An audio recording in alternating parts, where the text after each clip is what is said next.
Good morning everyone. আমি অনেক দিন ধরেই কোনো ভিডিও পোস্ট করিনি, আর বলতে পারেন আপনারা কিছুই তো জানেন না, আমি কোনোটাই কিছু শেয়ার করিনি আপনাদের সাথে। মানে ভিডিও করার মতো মুডেই ছিলাম না আমরা। প্রথমেই যেটা আপনাদের সাথে আমি শেয়ার করব কথাটা, সেটা হচ্ছে মানে আমি ভিডিওটা কেন দিতে পারিনি। আমাদের সাথে খুব বড় একটা দুর্ঘটনা ঘটে গেছে, আর সেই জন্যই আমি কোনো ভিডিও দিতে পারিনি। ইভেন এখনও পর্যন্ত আমি কোনো সেরমভাবে ব্লগ করতেও পারছি না, ভিডিও দিতেও পারছি না। আর আপনারা এই ভিডিওটা যখন পাবেন হাতে, আশা করছি তখন জানুয়ারি মাসের অনেকটাই কেটে যাবে। এটা আমার 25 ডিসেম্বরের ভিডিও। আমি তো ভেবেছিলাম যে আপনাদের সাথে অনেক কিছু শেয়ার করব 31 ডিসেম্বরের, তারপরে 1 জানুয়ারি হ্যাপি নিউ ইয়ার জানাবো। কিন্তু এমনই একটা দুর্ঘটনা আমাদের খুবই বড় দুর্ঘটনা ঘটে গেছে, যার জন্য আপনাদের সাথে আমি কোনো কিছুই শেয়ার করতে পারিনি। এমনকি 25 ডিসেম্বরের এই 25শে ডিসেম্বরের এই ভিডিওটা আজ অনেক কষ্ট করেই আমি এটা পাবলিশ করছি। এটাও হয়তো আমি করতে পারতাম না, যেহেতু ভিডিওটা তোলা আছে। আর ভিডিও তুলতে গেলে বা ভিডিও একটা করতে গেলে কতটা কষ্ট করতে হয়, কতটা খাটতে হয়, যারা ইউটিউবের লাইনে আছে তারা তো জানেনই। তাই সেই জন্যই যে এত কষ্ট করে ভিডিওটা বানিয়েছি, সেই জন্যই ভিডিওটা দিচ্ছি। নাহলে ভিডিও দেওয়ার মতো মন বা ক্ষমতা এখনও অবধি আমার হয়ে ওঠেনি বা আমাদের হয়ে ওঠেনি। যাই হোক, তা সেসব পরে আসছি যে কেন ভিডিও দিচ্ছি না বা দিইনি, কী ঘটনা ঘটেছে, সে তো সবই বলবো, আপনাদের সাথে শেয়ার করবো অবশ্যই, সেই জন্য এই ভিডিও দিচ্ছি। যাই হোক, প্রথমেই জানাই যে 25 ডিসেম্বরে আপনারা খুব ভালোভাবে কাটান। যদিও এই ভিডিওটা অনেক দিন আগেকার হয়ে গেছে, এখন এই কথাগুলো বলার কোনো মানেই নেই। আর আপনাদের সাথে হ্যাপি নিউ ইয়ারও আমি করিনি, জানাইনি হ্যাপি নিউ ইয়ার, কারণ বললামই তো, তবু জানাই নতুন বছর আপনাদের সবার ভালো হোক, ভালো থাকুন, সুস্থ থাকুন, যার যা মনস্কামনা তার যেন সব কিছুই পূরণ হোক। এটাই ঠাকুরের কাছে, ভগবানের কাছে প্রার্থনা করি যে আমাদের সাথে যেটা ঘটে গেছে, একদম 1 জানুয়ারি, একদম আর্লি মর্নিং, কী বলবো, 1 জানুয়ারির দিনটা ভালো করে শুরুও হয়নি, সেই মুহূর্তে খবর, সেই দুর্ঘটনা। তা আমি জানি কথাটা বলার এখন আর কোনো মানে নেই আপনাদের, যে আপনাদের 1 জানুয়ারি ভালো কাটুক বা জানুয়ারি মাস, তবু বলছি যে সারা বছরটা যেন আপনাদের ভালো কাটুক, ভালো থাক, আপনারা সুস্থ থাকুন, যার যা মনস্কামনা ভগবানের কাছে প্রার্থনা করি আপনাদের সবই পূরণ হোক। আমি কিভাবে কথা বলছি, আমি কি গুছিয়ে আদৌ বলতে পারছি কি না আমি জানি না, বলতে পারবো না। আমি যেটুকু বলতে পারছি আপনারা আজকের মতো করে ক্ষমা করে মানিয়ে গুছিয়ে নেবেন, কারণ মনের অবস্থা ভালো নেই। খুব কষ্ট করে কথাগুলো বলছি বা ভিডিওটা দিচ্ছি। ওই যে বললাম ভিডিওটা করা আছে বলেই আমি ভিডিওটা দিচ্ছি। আর যাই হোক, এখন আমি গোপালকে তুলতে চলে এসেছি। আর গোপালকে তুলে সকালবেলা যা যা করি, সকালবেলা লজেন্স বিস্কুট দিয়ে ধূপ আর দিয়া দিয়ে যে আরতিটা আমি করি, সেটাই এখন করে নিচ্ছি। আর এরপর তো সারাটা দিনই পড়ে আছে, তা সারাটা দিনের মধ্যে এখন আমি গোপালের সাথে সাথে সব ঠাকুরকেও আরতি করে নিচ্ছি।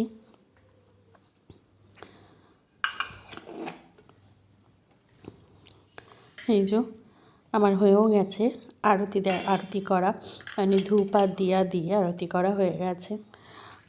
আর ভালোই তো ঠান্ডা পড়েছে, জাগিয়ে শীত পড়েছে। আর যখন আপনারা এই ভিডিওটা পাবেন, আশা করছি তখন অতিরিক্ত ঠান্ডাটা আর একটু বাড়বে, কারণ সেরমই তো আবহাওয়া দপ্তর বলেছে। আর আমারও একটু ঠান্ডা লেগেছে, তারপরে মন মেজাজ তো খারাপ, সেই নিয়ে আমি কথা বলছি, যার জন্য আমার গলার ভয়েস একটু ভারী আসতে পারে। আপনারা একটু প্লিজ মানিয়ে গুছিয়ে নেবেন, রিকোয়েস্ট করছি। এখন সকাল সকাল চা করতে চলে এসেছি।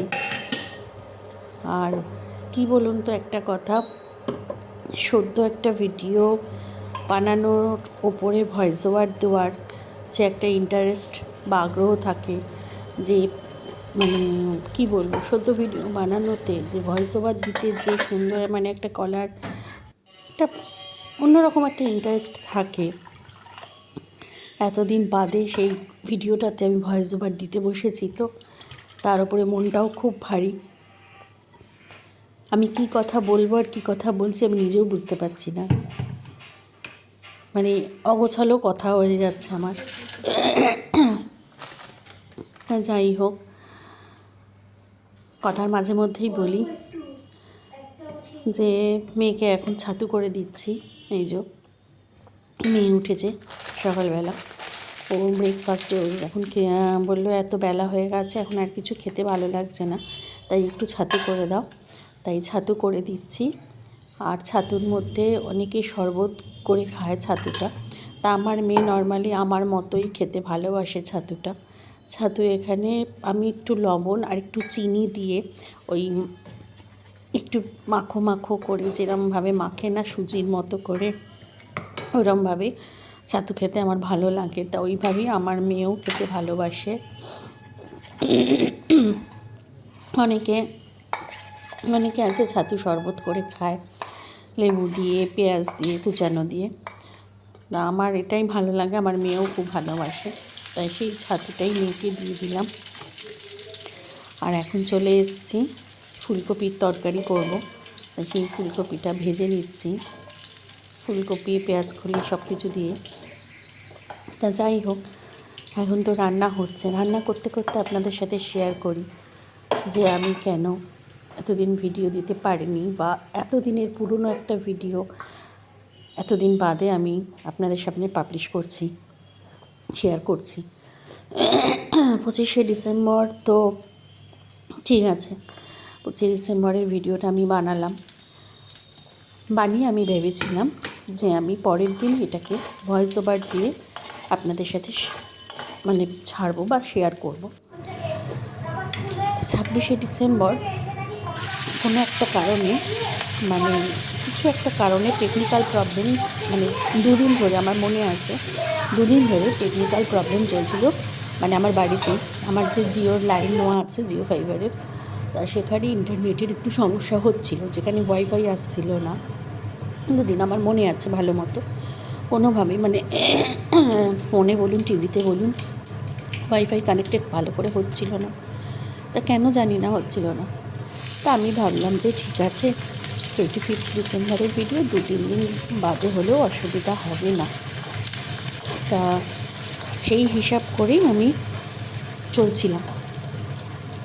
তারপরে তো আমার শরীরটা একটু খারাপ হয়েছিল, তারপরে যাই হোক, এবার এই করে পিছোতে আমি ভাবলাম তাহলে একেবারে জানুয়ারি মাসে এটাকে পোস্ট করব, কারণ মানে বলবো 25 সালটা আমার কাছে, আমাদের কাছে, আমাদের ফ্যামিলির কাছে আর কি বলছি, এতটা বাজে গেছে, ভীষণ বাজে গেছে।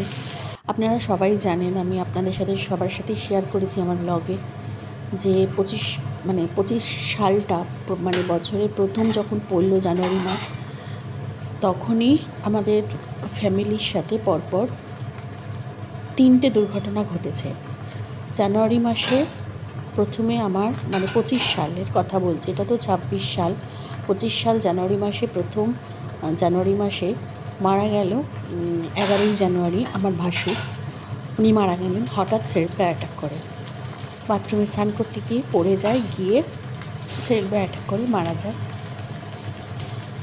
ওই একটা ঘটনা। ঠিক তার পরের দিনই আমি বলেছিলাম যে আমার মামাতো দাদা লিভার অফ সিরোস হয়ে মারা যায়। ঠিক আছে, হলো। তার ঠিক 1 মাস বাদে, মানে 25 সালের ফেব্রুয়ারি মাসে, 14ই ফেব্রুয়ারি, আমাদের বাড়ির সবথেকে ছোটো যে ননদ, সে হঠাৎ করে সেলফে অ্যাটাক করে মারা যায়। পরপর ধাক্কা আমাদের সাথে হয়েই চলেছে। তারপর থেকে নানান কারণে বলুন অকারণে বলুন 25 সালটা আমাদের কাছে ভীষণভাবে বাজে যাচ্ছিল। আমরা সবসময় মানে আশা করে থাকি যে এই 25 সালটা কবে শেষ হবে। তারপর 25 সালে ভালো করে যে জিনিসটাই করতে চাইছিলাম কোনোভাবেই হলো না, কোনোভাবে সে জিনিসটা হচ্ছিল না। দুর্গাপুজো, যেটা বাঙালির কাছে সবথেকে বড় উৎসব, কত আশা করে কত কিছু প্ল্যান করা ছিল। ঠিক দুর্গাপুজোর মানে পঞ্চমীর থেকে আমার এত জ্বর, এত শরীর খারাপ হয়ে গেল হঠাৎ করে, যে আমি দুর্গাপুজোর পুরো 5টা দিন বিছানায় শুয়ে পড়লাম। মানে ঘুরেছি, আপনাদের সাথে ব্লগ আমি শেয়ার করেছি ঠিকই, কিন্তু অ্যান্টিবায়োটিক ক্যালপল খেয়ে নেহাত আমার মেয়েটা ছোট, ওর কষ্ট হচ্ছে দেখে আমি খুবই কষ্ট করে টোটোয় করে কোনো রকম করে আমি মেকআপ দিয়েছি। তারপরে কালী পুজোতেও শরীর খুব খারাপ ছিল, যাকে এই করে তো চলছে, কোনোভাবে মানে হচ্ছে। তারপর এলো ডিসেম্বরে দেখুন 25শে ডিসেম্বরে এই যে ভিডিও, আমি কোনোভাবে মানে আপলোডই করতে পারছি না। আমি যে পাবলিশ করবো সেটা কিছুতেই হচ্ছে না, যে কোনো কারণে বাধা পড়ছিল, মানে ভিডিওটা শেয়ার করতে পারছি না। তারপরে যাই হোক, এই করে আস্তে আস্তে আসলো 31 ডিসেম্বর, যে ঘটনাটা এখন আপনাদের সাথে আমি শেয়ার করছি। মানে এই ঘটনার জন্যই আজ আমার এত কিছু ভিডিও না দিতে পারার কারণ। 31 ডিসেম্বর আসলো, তা আমার মেয়ে আমাকে বায়না করলো যে মা, 31 ডিসেম্বরে আমরা তো কোনো বছর বাজি ফাটাইনি, তা এবছর বাজি ফাটাবো। তা আমি বললাম ঠিক আছে চলো বাজি কিনে আনি। আমার কাছে অনেক বাজি আছে অলরেডি, কালী পুজোয় ও অনেক বাজি কিনেছিল, তা সেই বাজি অনেকটা আছে। তা ওর ইচ্ছা একটু তুবড়ি আর একটু সেল ফাটাবে। তা সেল আমি কোনো দিন ফাটাইনি, মানে আমাদের বাড়িতে এনে বা আমি নিজে হাতে কোনো দিন সেল ফাটাইনি। তা যাই হোক, আমিও খুব উৎসাহ, মানে ভীষণভাবে এক্সাইটিং বলতে পারেন যে সেল কীভাবে ফাটাক। যাই হোক, সেল কিনে আনলাম, তুবড়ি কিনে আনলাম। 31 ডিসেম্বরে সেই ভিডিও একটা ছোট্ট ক্লিপ আপনাদের সামনে আমি শেয়ারও করে দেবো এই ভিডিওর মধ্যেই। তা সেই হিসাব করে আমি তুবড়ি কিনতে গেলাম, সেলও কিনে আনলাম, তুবড়ি সেল। আর ঠিক 31 ডিসেম্বর 12টা বাজার সাথে সাথে সেল তুবড়ি উঠোনে নিয়ে গিয়ে আমরা ফাটিয়েছি। আর মানে এত আনন্দ, সেই ক্লিপসটা এই ভিডিওর সাথে আপনাদের সাথে শেয়ার করে দেবো। তা ভীষণই ভালো লাগছিল, মানে সেল নিজে হাতে ফাটালে যেরকম আনন্দ হয়, আকাশের ওপর উঠছে করছে। কিন্তু তখনও আমি জানি না যে আর কয়েক ঘন্টা বাদে, আর 3-4 ঘন্টা বাদেই মানে আমাদের সাথে এরকম একটা বড় দুর্ঘটনা ঘটবে বা আমাদের এরকম একটা খবর আসবে, মানে আমি জিন্দেগিতে কোনো দিন ভাবতে পারিনি। সেটা হচ্ছে, তারপর যাই হোক ঘরে চলে এলাম, এসে রীতিমতো শুয়েও পড়লাম। আমরা যখন সবাই ঘুমের মধ্যে, তখন এই ঘটনাটা ঘটছে, এখন আমি ভিডিও ভয়েস ওভার দিতে বসেছি। ভিডিওতে ভয়েস ওভার দিতে আমি আমার চোখের সামনে এখন এই মানে ঘটনাটা ফুটে উঠছে, যে আমরা যখন গভীর ঘুমে ঘুমাচ্ছি তখন এই ঘটনাটা ঘটছে এত ঠান্ডার মধ্যে। ঘটনাটা হচ্ছে তারপরে ঘুমের মধ্যে ভোরবেলা তখন কটা বাজে, তখন ভোরবেলায় এই 8টা 8:30টার পরই, আর 8:30 নাগাদই হঠাৎ করে আমার ডোরবেল বেজেছে। তা আমি আমার মেয়ে এক ঘরে থাকি শেরুকে নিয়ে, আর লাপ্পু মানে আমার হাজব্যান্ড তো আরেক ঘরে থাকে। এবার হঠাৎ করে ডোরবেলটা বাজতে আমি ঘুম চোখে উঠেছি। উঠে আমি ভেবেছি বোধহয় গৌরীদি। আমি ভাবছি আবার যে গৌরীদি এত সকাল সকাল এসে গেল। আপনাদের সাথে আমি এক্সপ্লেন করছি যে আমি কিভাবে ঘটনাটার সম্মুখীন হয়েছি। তা আমি এই ভাবতে ভাবতে আমি দরজা খুলেছি। দরজা খুলে আমি আমার জানলা দিয়ে উঁকি মেরে আমি কে কে করছি।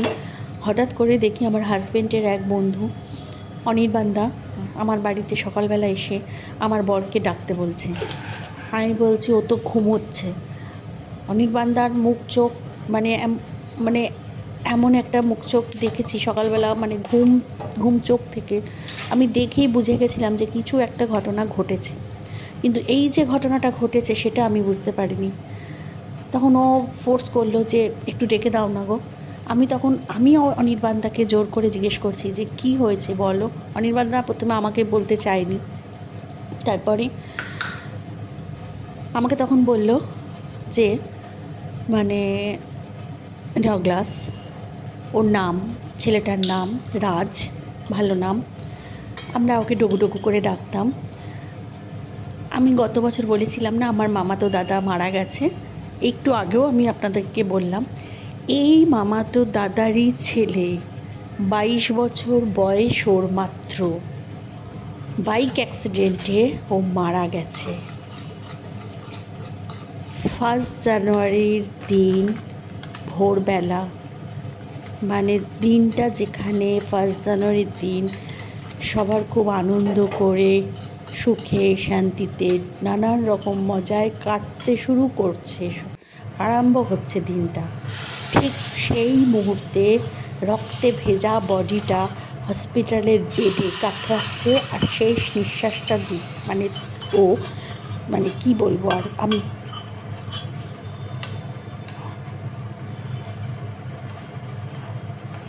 আমি জাস্ট আর বলতে পারছি না। মানে আমরা যখনই ভাবছি যে জানুয়ারি মাসটা প্রথম যখন শুরু হচ্ছে দিনটা, সেই মুহূর্তে ছেলেটা ওই 22 বছরের ওই অল্প বয়সে একটু ছেলে, রক্তে ভেজা বডিটা সবাইকে ছেড়ে অনেক দূরে চলে যাচ্ছে,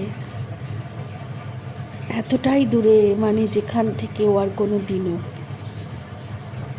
ফিরে আসতে পারবে না।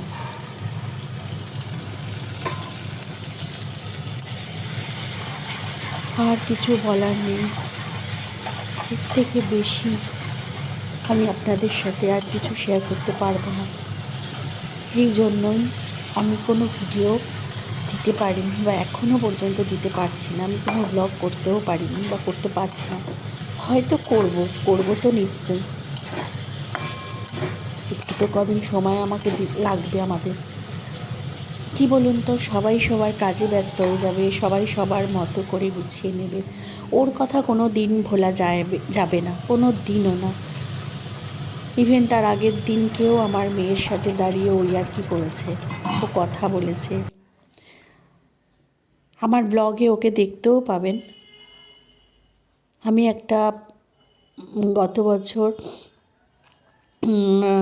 24 সালের ডিসেম্বরের দিকে আমি একটা জন্মদিন বাড়িতে গেছিলাম। বার্থডে পার্টিতে একটা বাচ্চা ছেলের, আমাদের পাশের বাড়ির কাকিমার নাতির জন্মদিন ছিল। তা সেখানে ও আমাদের সাথে খেতে বসেছিল। আর আমার ঠিক বাড়ির অপোজিটেই ওদের বাড়ি, মানে আমার মামাতো দাদার ছেলে, ও একটাই মাত্র ছেলে ছিল, ওর মায়ের একমাত্র সন্তান ছিল ও। ওর কোনো বোন নেই, কোনো দাদা নেই, ও একাই ছিল ওর মায়ের। আমি শুধু ভগবানের কাছে এটাই জিজ্ঞাসা করি যে তোমার বিচারটা কি ঠিক হলো? আপনারাই তো বলুন তো, ওর মার সাথে যেটা ঘটলো, ভগবান কি সত্যি সত্যি বিচারটা ঠিক করলো কি? গত বছর ওর বাবাকে কেড়ে নিয়েছে ওর মার কাছ থেকে। ওর মা সব কিছু একটু করে রিকভার করছিল। ঠিক সেই মুহূর্তেই ওর মার কোল থেকে একমাত্র সন্তানকে কেড়ে নিল। ওর মা পারবে আর বেঁচে থাকতে, ভালো থাকতে? এটা কি ভগবানের খুব দরকার ছিল? আজকের ডেটে দাঁড়িয়ে আমি আপনাদের জিজ্ঞেস করছি, খুব কি দরকার ছিল? হ্যাঁ, এখনকার দিনে ছেলেরা একটু বাইক নিয়ে, একটু বন্ধুবান্ধব নিয়ে একটু বেশি বাড়াবাড়ি করে ফেলে। ও যদি করেও থাকতো, ঠিক আছে, তার জন্য কি এতটা, এই যে একদম যে চলে গেল, ওকে আর কেউ কোনো দিন দেখতে পাবে না, এই ভগবানের এই বিচারটা কি ঠিক হলো? মানে একদম নিয়ে নেওয়া। হ্যাঁ, অ্যাক্সিডেন্ট হয়েছে, মারাত্মক অ্যাক্সিডেন্ট হয়েছে, ওর ট্রিটমেন্ট চলছে বা ও কয়েক মাস বিছানায় পড়ে থাকছে, পরপর ওটি হচ্ছে, ঠিক আছে, সেটাও মেনে নিতাম। কিন্তু একদম চলে গেল, একদম চলে গেল, মানে চলে গেল, ফিরবে না আর কোনো দিন না। আমি তো শোনা মাত্র কি বলবো আর, এরম ঘটনা তো কেউ নিতে পারে না, নেওয়া যায় না। আর ওদের বাড়ির পরিস্থিতি নিশ্চয় আপনারা বুঝতে পারছেন যে বাড়িটা চোখের জলে কিভাবে ভেসে গেছিল সেদিন। ওর মা তো এখনো পর্যন্ত ভালো, মানে কি বলবো, এখনো পর্যন্ত মানে চোখের জল শুকায়নি, হয়ও না, সেটা সম্ভবও না। ওর মার সাথে যেটা ঘটলো, জানি না কি করে ওর মা ভালো থাকবে। এখানে কোনো সান্ত্বনা দেবার বাক্যও নেই, আমার কাছে নেই।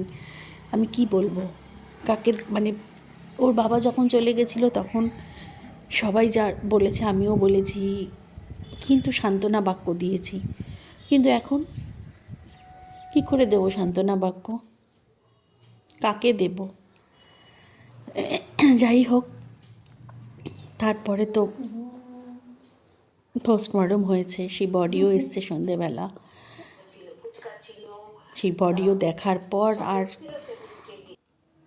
আমার আর কিছু বলার নেই। আমি কেন ভিডিও দিতে পারিনি বা দিচ্ছি না, এটুকুই আপনাদের সাথে আমি শেয়ার করে রাখলাম। এরপর তো আর কিছুই বলার নেই, সবই বুঝতে পারছেন কি কি ব্যাপার, কেন আর আমি কি কথা আপনাদের সাথে বলছি এখনও পর্যন্ত, বা কিভাবে বলছি বা বোঝাতে পারলাম বা কিভাবে বোঝাতে পারছি আমি জানি না। একটু মানিয়ে গুছিয়ে প্লিজ নেবেন, কারণ মনের অবস্থা ভালো নেই, বারবার বলছি, ভালো থাকা কথাও নয়। তা যাই হোক, পুরো ভিডিওটাতেই আপনাদের সাথে এই গল্পটা আমি শেয়ার করে দিলাম, কথাগুলো শেয়ার করলাম, আমার দুঃখের কথাগুলো। তা চলুন, আপনারা সবাই খুব ভালো থাকবেন, সুস্থ থাকবেন। নতুন বছর আপনাদের হ্যাপি নিউ ইয়ার।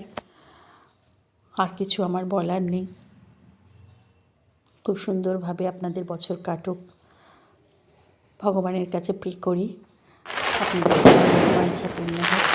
ভালো থাকবেন।